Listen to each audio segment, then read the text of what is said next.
దేవుడు నీకు ఆశ్రయమా లేక తీర్పా? సామెతలు 10:29. యథార్థవంతునికి యెహోవా ఏర్పాటు ఆశ్రయదుర్గము, పాపము చేయువారికి అది నాశనకరము. ఒకే దేవుడు, కాని ఇద్దరు వ్యక్తులకు రెండు భిన్నమైన అనుభవాలు.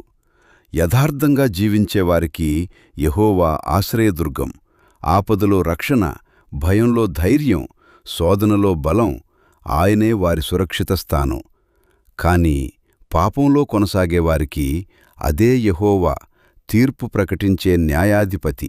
దేవుడు మారడు, ఆయన స్వభావం ఎప్పుడూ ఒకటే.